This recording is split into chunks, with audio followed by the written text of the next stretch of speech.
So before I walk into the circle, I take a deep breath and I focus on what I want to do. I try to focus on two things, focus on the task instead of focusing on like a distance. I take a deep breath.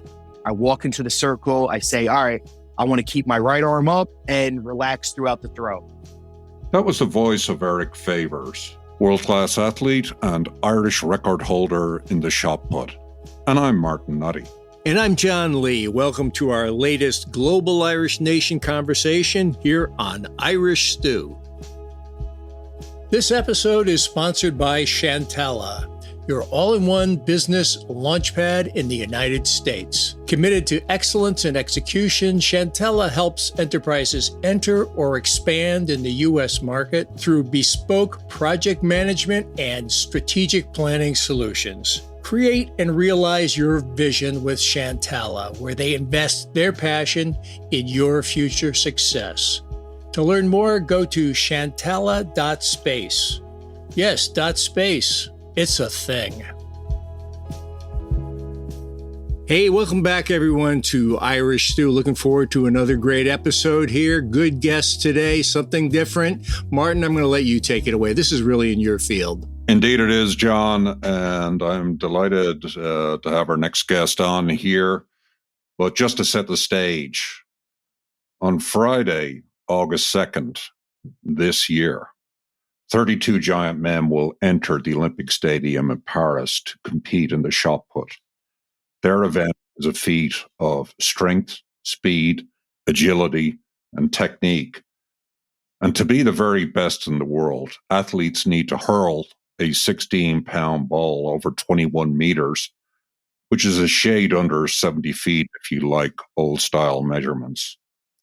Our next guest, Eric Favors, will likely be in that group representing Ireland, and we'll be talking with Eric about how a proud black man from Rockland County, New York, came to represent Ireland at the highest competitive level of track and field.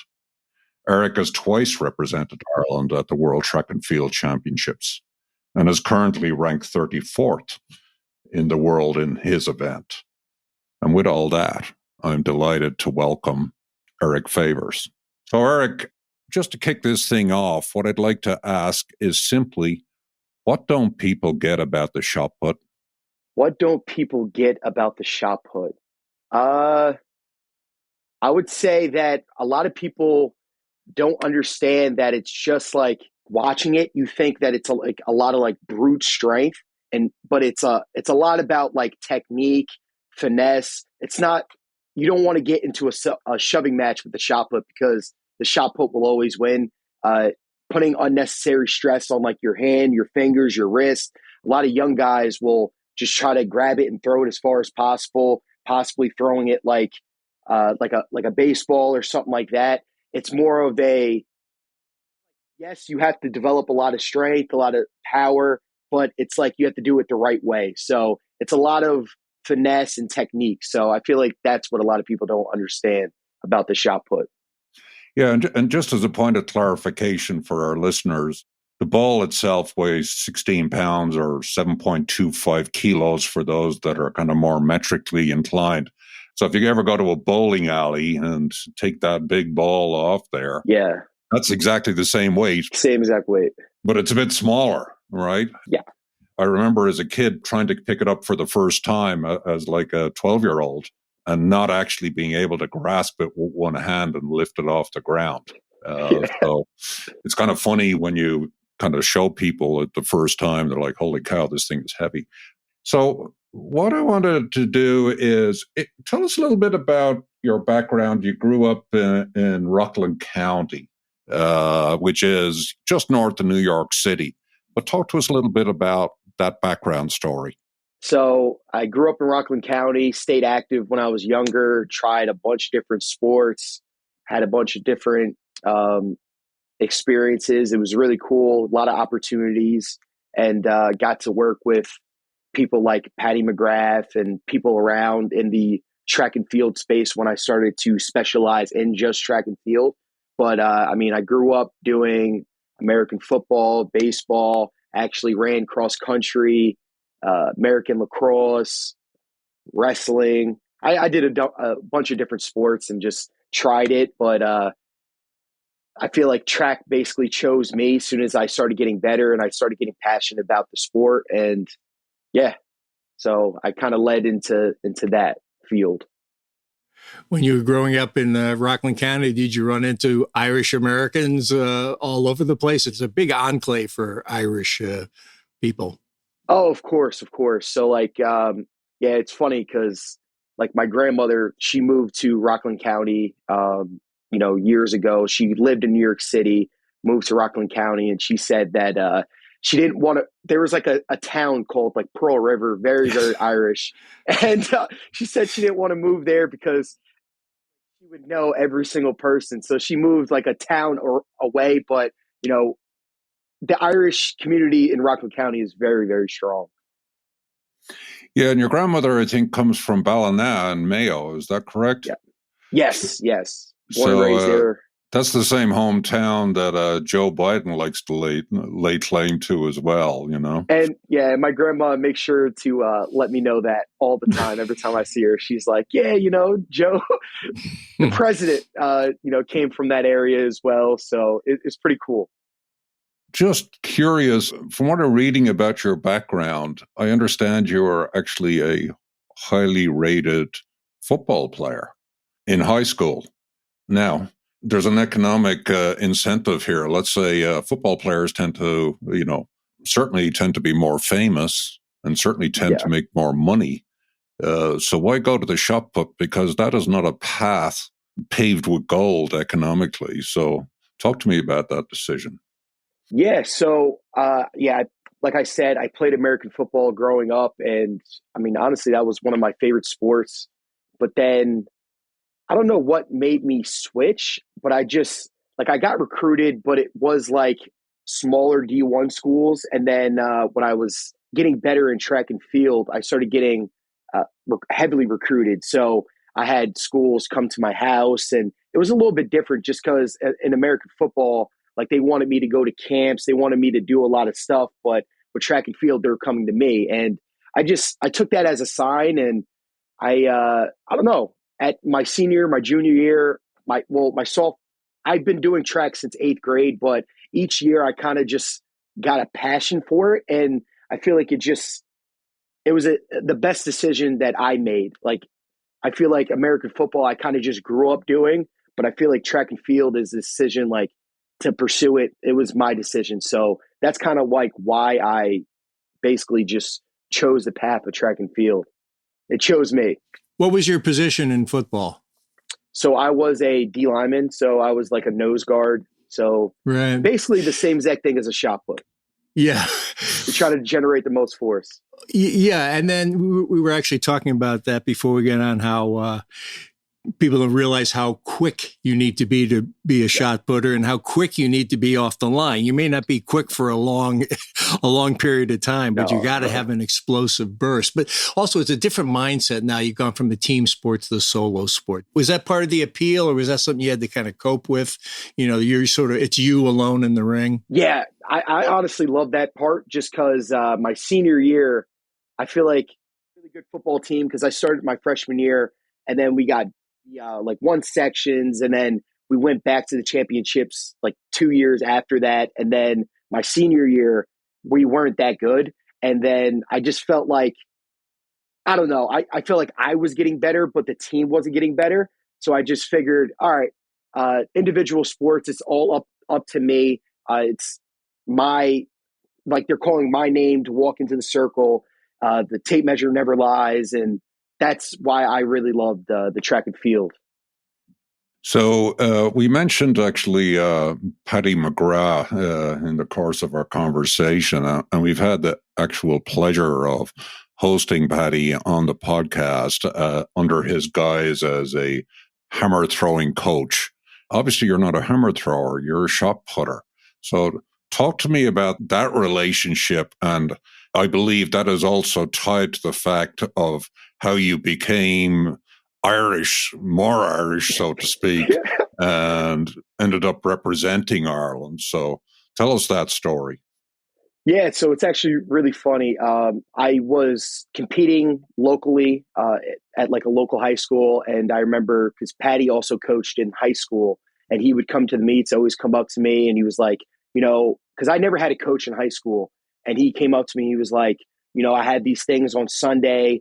If you really want to learn hammer, if you want to learn discus, like I'm willing to help you. And it's like I just wanted to get better, so I took him up on that offer. My mom brought me to, I think, on one Sunday to train. And I remember I was training, and then my mom was talking to him, and she was saying how, like, all my cousins have, like, their dual citizenship. My grandma's from Ballina, like, just we have, like, a strong connection in Ireland. So he was just, I think, the bells kind of flickered, and Patty was like, "Oh, you can compete for Ireland." And this was like my junior year in high school, and I kind of got the ball rolling after that, and yeah, never really looked back. So got the ball rolling. It took a couple of years to get all the paperwork in, but yeah, now I'm here. So What was your first trip to Ireland? When did your first set foot on the green sod, so to speak? And talk to us about that experience. yeah, I would say it might have been in 2017, I Mm-hmm. believe. And I was there. So I got my tickets, and then I think I was there for like 2 weeks, but I didn't know that I was going to be there for 2 weeks. So I just was like, I competed at nationals, and then I just like kind of stuck around. I actually went all around Dublin. I was able to like see everything in Dublin by myself, just like on the bus. And that was a cool experience to actually, I mean, I've been out of the country before, but to go to another culture by myself, like it was really, really cool. So yeah, that was a really eye opening experience, and kind of got the ball rolling. And I I didn't I think I was like doing like an internship that summer, so I wasn't really training as much as I could. And I came in with a best, but then I ended up taking second to Sean. And yeah, it was pretty funny. I was like, dang, I actually have to train and come correct to nationals. So the next couple of years, like, it was a humbling moment because I had the furthest PR, but ended up not winning. So yeah, it was pretty funny. So. Yeah, and the Sean, I think you're referring to Sean Bradnock, right, from Yes. Galway, who Yep. has, I suppose, the distinction of obviously being a very good shot putter, but also a native Irish speaker. Yep. But anyway, talk to me about were people surprised to see this young African American man showing up and competing in the Irish National Championships? What was the reception like? Because, there could have been some pushback, a little wariness. So tell us about that.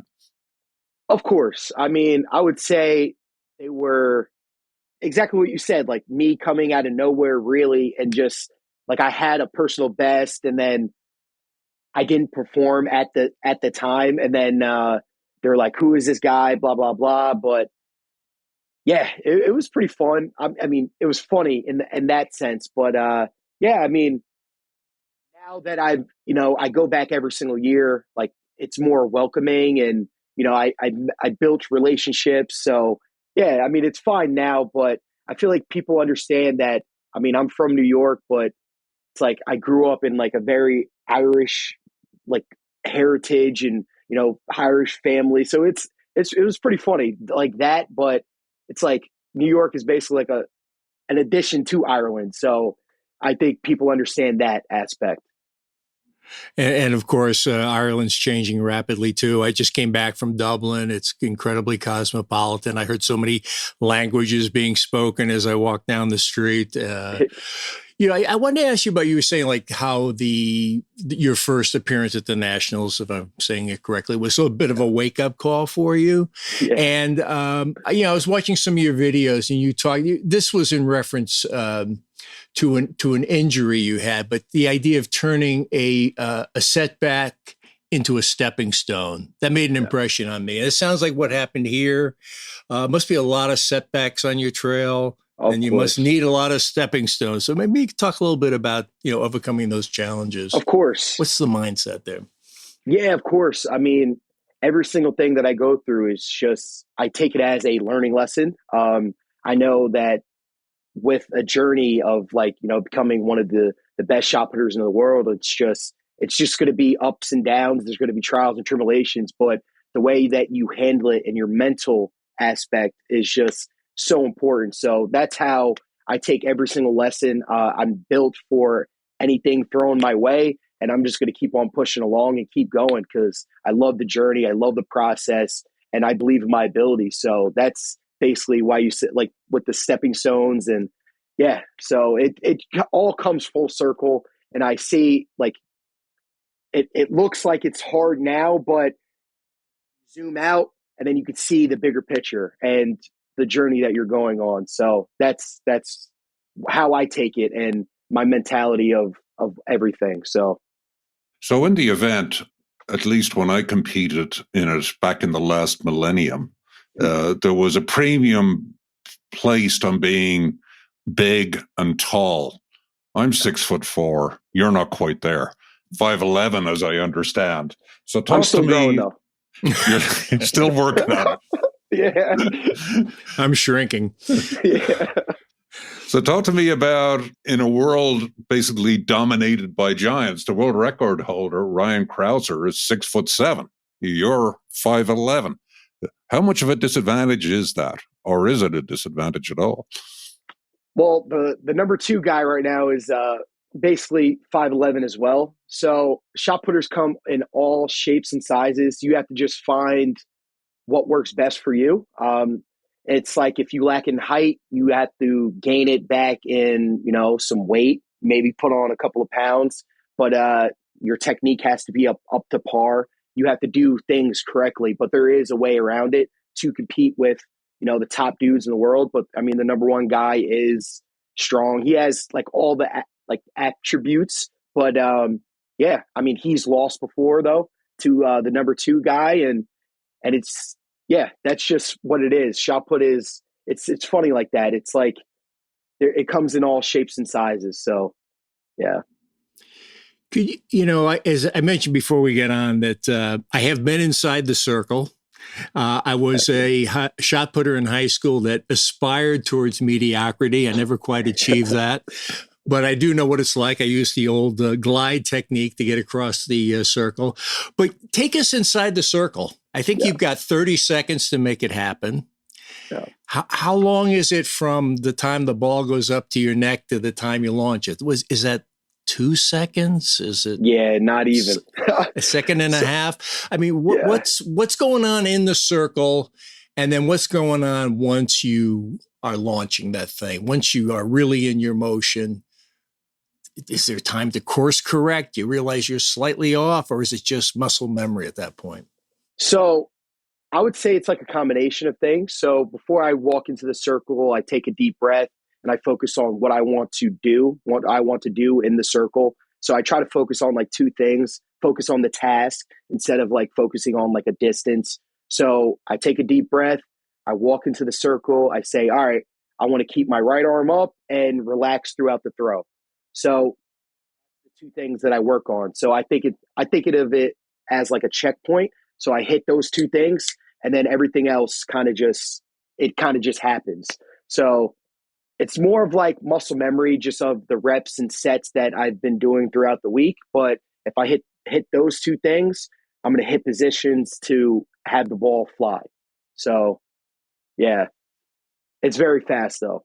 So you're in there for 30 seconds maximum, and you've got a second and a half of action. How many hours of training go into that? Shoot. I mean, typically when I'm rocking and rolling, I throw 6 days a week, an hour a day, and then not even including the training, the weight room and stuff like that. So it's a lot of hours a week. It is, but it's fun. I enjoy it. I wouldn't want it any other way. Yeah, I've seen some impressive videos of you lifting in the weight room. Yeah. And obviously people associate with the event strength. So you're spending Give people a sense, maybe the most common thing that most people do when they go to the gym is the bench press, right? It's, as my old coach said, Philip Conway is an Irish guy, used to say people like the bench press because you get to lie down during it. So tell me about your best bench press so people kind of understand, how much weight you're moving around. Yeah, so the most I've ever bench pressed was 227 kg or 500 pounds. So, yeah. Yikes. Some good weight. But there, in the world, it seems to me of, the contemporary world of shot putting, I think the bench press has become a lot less important. There are other exercises that people now opt to do in terms of strength. Of course. So do you have particular ones that you favor, and if so, why? Yeah, so in the shot put, it's funny. It's like there's like certain check marks you need to hit with like the lifting numbers. So like every single 22-meter thrower basically benches 500 pounds and, stuff like that. But there's other ways to get around it. So I would say, in my personal opinion, for me personally, it's I like the snatch because it's very fast and it's like an all body movement. So the Olympic snatch, like basically like a block snatch or something like that. I like that. I like jerks, split jerks, something overhead, something just like all body. Okay. So what does a snatch look like? If you were to describe it to somebody that had never seen it before, how would you explain that to them? Yeah. So you have a barbell. You have a barbell with weights on the side. You grab it with a wider grip, and then you pull until it's over your head. You pull it as hard as you can until it's over your head, hopefully. And if not, then it's not a snatch. And how much weight would you move on something like that? Yeah, so my best is 374 pounds or 170 kg. So that's just basically lifting it straight off the ground and essentially putting it over your head in one kind of smooth movement in a way, right? Yeah, pretty much. Yeah, just throwing it over my head.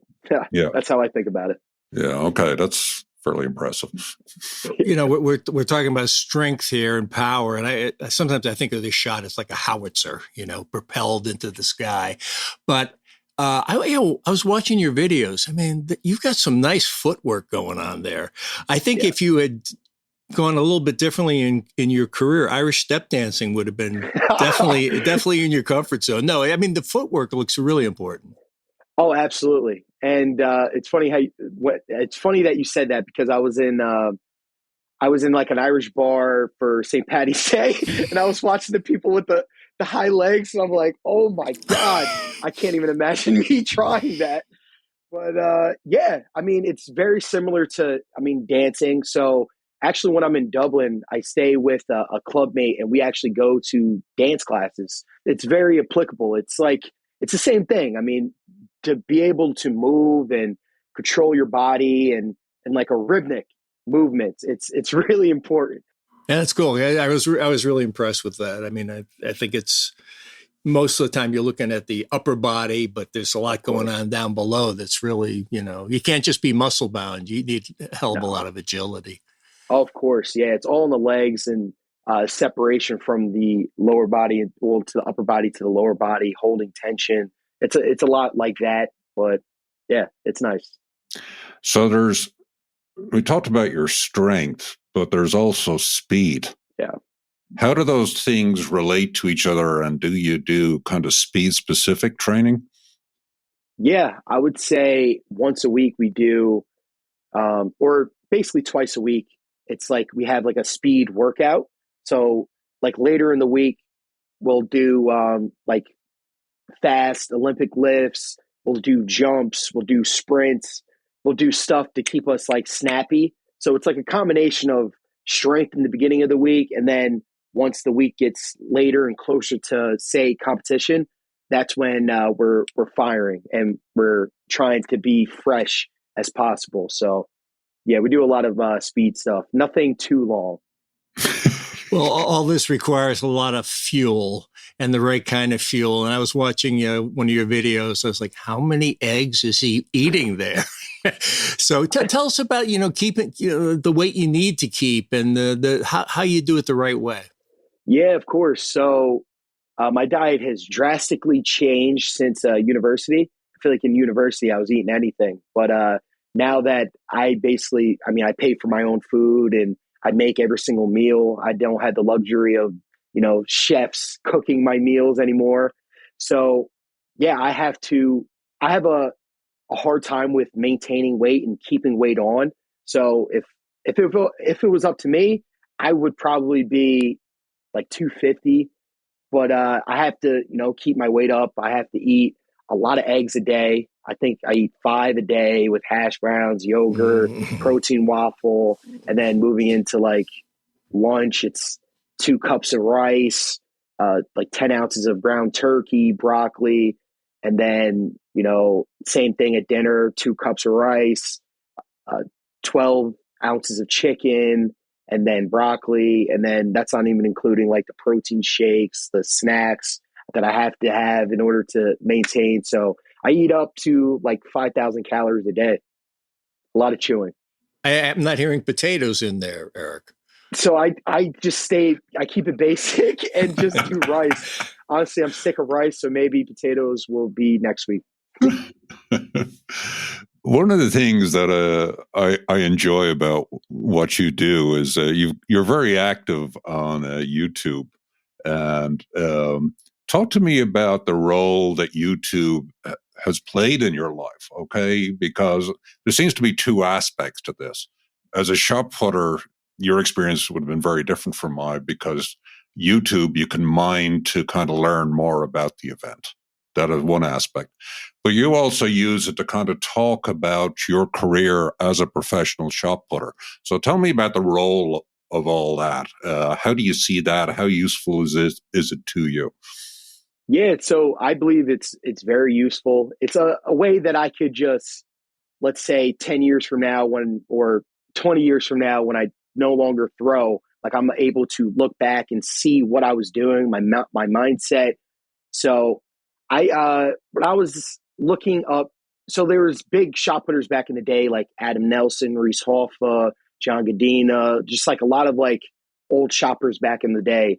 And I remember just like talking to a buddy and just being like, oh, it would have been cool to know what they were going through and stories that they were doing, but there was no information about them. The internet wasn't as big, but still, it's just like you hear these stories about them and it's like fairy tales now, but like we have the ability to document everything and show exactly what it is. So I try to do with YouTube is show like the truth of my journey and telling everybody exactly my ups, my downs, and everything basically. So I try not to show like everything, but yeah, I try to show them a glimpse of what's going on and where I'm traveling to. So it's also a good way for my family to keep up and see what I'm doing actually on these trips because they hear that I'm bouncing around from country to country, but they don't really know what I'm doing. So it's pretty cool. I show them what I'm doing actually. You have a nice, very kind of personal approach on your videos. You start to feel like you're we're on your team. If we've watched more than 3 videos, we're part of Team Eric. In a solo sport, you don't quite have that team vibe, camaraderie. Does social media kind of play a role there to, like YouTube? Does that just help you feel connected with people? And I would say so. It sort of feels like a 2-way street. Yeah. Yeah, I would say so, especially like you said, there's track and field so very individual. It's an individual sport. So, I mean, when you get to like the major championships, yes, you're with the team, you're with physios and everything. But once you're traveling around Europe competing, it's basically on your own. But you start to get familiar faces. You start to see like Irish people traveling, like competing at the same meet. So it's pretty cool with that aspect, but yeah, exactly what you said. It's a way to feel connected. Yeah, talk to me a bit about that kind of traveling around, being on the circuit. How is that organized? Do you have an agent? Do you do it yourself? Yeah. How is it financed? What's going on there? Yeah. So actually, my first year, when I first moved to Pennsylvania and started to declare that I was a professional athlete, I did not have an agent. I just was messaging a lot of people and just hoping to hear back. So I just basically competed every single weekend, try to get my marks up, and then updating them, being like, hey, my personal best is this. Do you think I can get into this meet? And yeah, it was more of like, taking every opportunity as they came. And then now, or back in the day, I wasn't funded by Ireland. I think I just aged out of like being like in the development program. So I basically, that's why I posted on social media so much, because like on Instagram, I think they had like a partnership. So I ended up getting paid through them. So that actually supported me during like traveling through all around. Like when opportunities arose, I had a little bit of extra capital and I could actually leave for an extended period of time. So that was awesome. But yeah, now since I think my first year I went to the World Championships, and now I'm a carded athlete. So it's really nice because now I could I'm a carded athlete, so I get supported. I get supported, and now I have an agent, so I can pick and choose to an extent what meets I want to go to and stuff like that. So it's a little bit easier now. Last year, I basically still had the mentality of like picking every single meet, doing like 3 meets a week, and it was a lot. This year, it's going to be a little bit different, just because we're peaking for the Olympics. So it's a little bit a different mindset of like, this year is not the year to run around chasing basically dollars and just focusing on qualifying for the Olympics and doing well at these major championships like the European Championships. So What does carded mean, Eric? yeah, so carded is like I get a set a lot every single month sent to me. So this money is for like my training expenses. It's just it's money sent to me from Ireland. Yeah. And just in terms of understanding what it takes to kind of put together an economically sustainable career. You hold the Irish record right now at 67 feet 9 inches or 20.66 meters. What would another 3 or 4 feet mean? And how does that fit into your goals this year? Is that something that you're hoping to get to crack the 21-meter barrier, or 21.35, which is 70 feet? They're two big marks that people look at, I think. Absolutely. How will it change? I would say that I would have a better opportunity of getting into the like big meets. I feel like a lot of these players or agents. So I have one far distance, and then I'll be able to, they'll have the negotiating power in order to get me into these meets. So it's like I say, it's like one hit, and I'll be, getting into these meets, because it's like I'm a very consistent thrower. So I'm building that base, but I don't have that distance to like get me into like a lot of like A-level meets. So I have a great agent, but it's like he's fighting for me to get me into the bigger meets. But every time I go to the bigger meets, I always throw well. But it's yeah. So that's basically what's going to happen. It's like as soon as I throw X distance, like I'll be getting into bigger meets, and then yeah, that's what's going to happen this next year. So let's talk about the kind of more sinister side of the sport.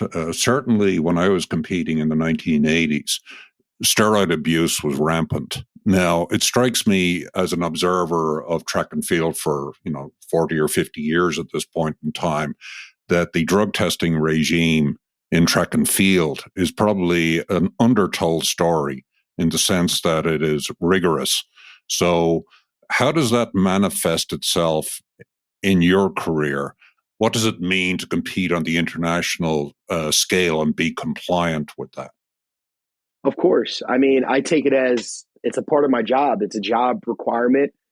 So I have to, bug my agent for hotels where I'm staying so I could put the address in. Like, it's a lot of me searching up information and just being like, I have to be compliant because I don't want to get banned because this is what I love to do. And as soon as you start messing up in that aspect, then they take away what I love. And what I love is throwing a shot put as far as possible and traveling to these places. So I just take it as a requirement and I don't mind it. I mean, it's pretty simple. It does its job. It keeps the sport clean to a sense. And yeah, I'm going to continue to do it to the best of my ability. I'm not perfect, but yeah, I'm going to continue to put in all my whereabouts and put in as much information so that I'm protected. Yeah, so that whereabouts thing that you're talking about, as I understand it, and correct me if I'm wrong, is basically you have to tell the drug testing authorities exactly where they can find you at any point in time so that they can randomly knock on your door and test you. Is that a correct understanding? Yeah, so it's so when I'm in Pennsylvania, I have to put in like my regular activities. So I have to put the address into my gym, my work schedule, and then yeah, I have to allot an hour of every single day to where they can drug test me. So it's like my home address because I go to work right after this. It's like I put my work, my the school address, and yeah, so they can drug test me really whenever. Interesting. Wow.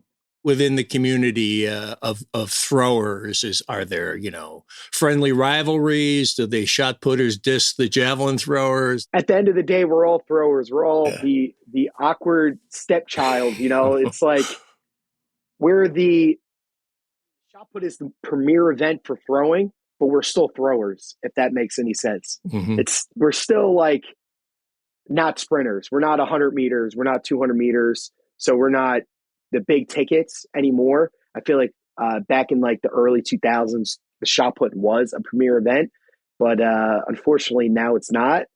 So yeah, I feel like all the throwers basically stay together.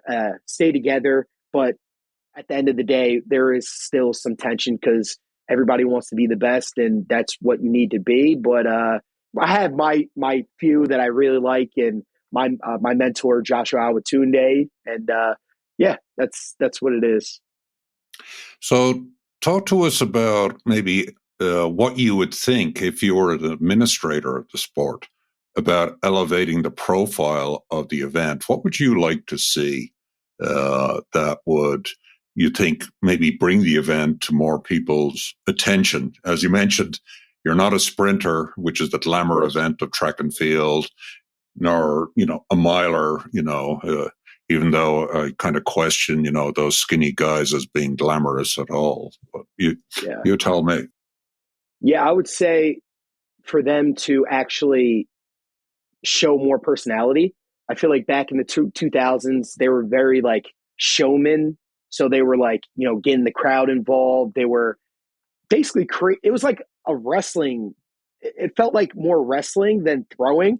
Like they would be like pointing at other throwers before going. And I feel like we should create more of like charisma and yeah, just showing a different side of what throwing could be. I mean, it's an awesome event. It's really funny. It's just like, I like that type of stuff. So maybe not be so like cut and dry, only showing like your throwing side, maybe like more personality, more charisma. I mean, maybe creating like a YouTube channel and showing what it is you're doing throughout, the year. But yeah, I would say that would definitely help the sport, but I doubt that it would actually change. I saw in January you broke the Irish record in Kazakhstan. Yeah. And it was pretty darn cold there. Oh, my God. But talk to me a little bit about your travel adventures. That seems like a pretty odd place to end up in. So tell me about traveling and, doing this global circuit thing. So it's actually funny you asked that because my agent asked me, he was like, hey, do you want to go to Kazakhstan? It's a big meet, great opportunity. I was like, absolutely, yes. I thought Kazakhstan was in Europe. So I flew to Germany. I was stationed in Germany, and I was like, oh yeah, it's just going to be a 2-hour flight, whatever. Turns out it's another 7-hour flight. So as soon as I landed in Germany, I hung out for a couple of days and then ended up going on another plane, basically doing the same flight from say to a New York to Europe. So I had to do it twice, and it was unbelievable. And I actually forgot my winter coat in New York or Pennsylvania. So I had 3 sweatshirts, a hat. I had to bundle up. It was Europe without a winter coat. I don't know what I was thinking. Mm-hmm. Obviously, I wasn't thinking, too far ahead. I don't know what I was thinking. But yeah, Kazakhstan was an amazing time. I actually tried some weird food, but yeah, there was a strong Irish team there, so hung out with them a bunch, and yeah, it was a great experience. And to come away with the Irish record is always a blessing. So this year is obviously the Olympic year, and it's not guaranteed that you go to the Olympics. Mm-hmm. So talk to us about what it will take and what your hopes are.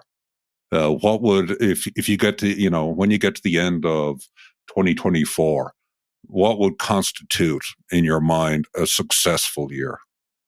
Yeah. So obviously circled on my calendar is obviously I want to be an Olympian. That's my number one goal. So what does it take? It takes, so there's a list called Road to Paris. And then you go down to the shot put, and then on that list they have, all right, you have to be in the top 32 of that list. So I had to finish in the top 32 with that, and then I basically go. It's pretty that simple.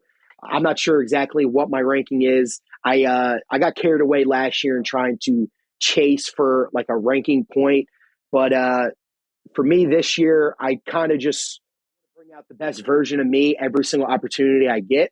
So instead of thinking about, so I was just trying to chase points last year, and it was really tough. So this year I want to take it meet by meet, take it just try to throw the furthest I can in every single opportunity. Eric, you seem like a guy who's in the moment, but also has the long picture in mind. Of course. And a while ago, you mentioned something about well, in 20 years from now, when I'm not throwing anymore, what's the next great step for you when you put down the shot, at least competitively? Yeah, honestly, I have no idea. I want to lose a lot of weight just because of health things. Yeah. My college coach always said, he was like, as soon as you're done competitively throwing, lose the weight, because it's hard to lose the weight later on in life. So that always stuck with me. I'll definitely drop a lot of weight. Just try to be healthier. I mean, I feel healthy now. I got everything. I always get everything checked up, but yeah, just the heavy weight, it just it's not good for you. So I'll definitely lose weight. I'll probably pick up another competitive thing, not high performance, but just something so I could shoot for and strive for. But yeah, I'm not too sure. I haven't really thought that far ahead because I have a lot of years left, and I love traveling around and throwing the shot put as far as I can. But yeah, that's pretty much, I'll just lose some weight. Well, if you lose the weight and you're looking for something competitive, the world of Irish dance beckons. Yeah, or horse racing. I could be what's the person a jockey. A jockey, yeah. So, unfortunately, the time is drawing to a close, and this is the point in the podcast where we introduce our friend Seamus Plug. So that's your chance to advocate on behalf of something that you're interested in or cause or whatever. So do you have anything that you want to plug? Besides your YouTube channel, which obviously we will point people to. So, I mean, you can follow me on social media platforms. I post somewhat regularly, and just I show people the uncut, the true footage of what I go through day to day, and following my journey to try to qualify for the Olympics. Also, I have the European Championships this year, so I just want to get the best version of myself this year. So that's my goal. At the end of the year, if I just stay focused, stay present, and just really focus on that, I'll be all right. I'll be in a great position. So, yeah, that's is that the plug that you're looking for? Is that it? Or yeah, I enjoyed following you on YouTube, so I think that's a great way to stay in touch and interact with you too. Leave comments and yeah, exactly. So I'm creating a website called ericfavors.com, and I'm actually creating merchandise for the outdoor season coming soon within like the week or so. So that's also another thing that you guys can follow me at. And it's also going to be, my social media links are also going to be there as well. So yeah. Great. Well, let us know when that goes live. Perfect.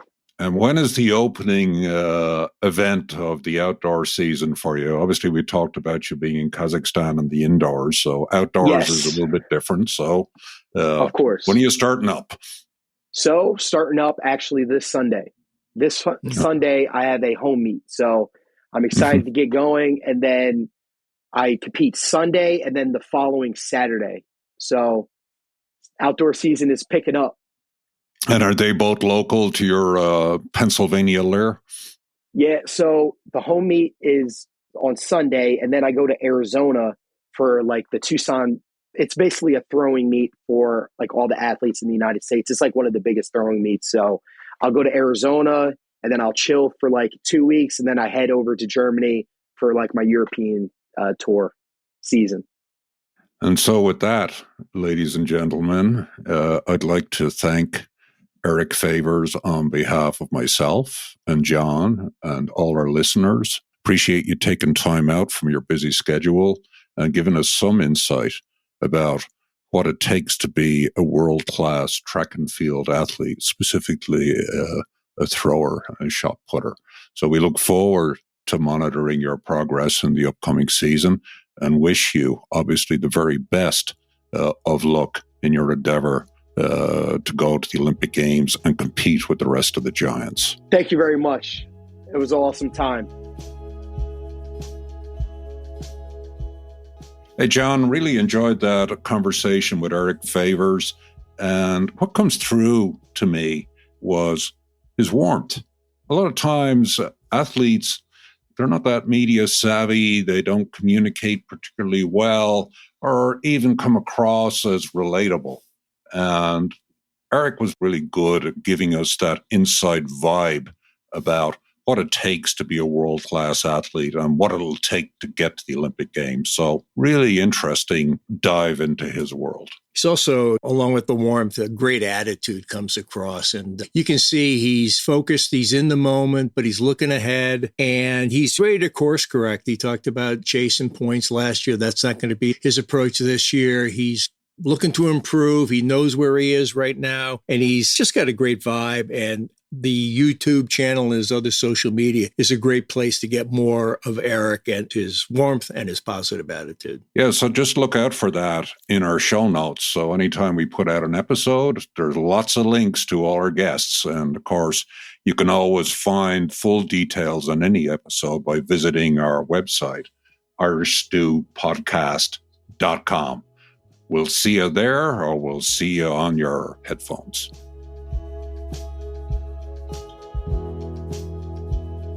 Irish Stew is produced by John Lee, Martin Nutty, and Bill Schultz. Editing, mixing, and mastering by Bill Schultz. Music on Irish Stew was composed and performed by Rosa Nutty, with Donald Bowens on drums, Cathal O'Riordan on bass and synthesizer. For more on Rosa Nutty's music, please visit rosanutty.com.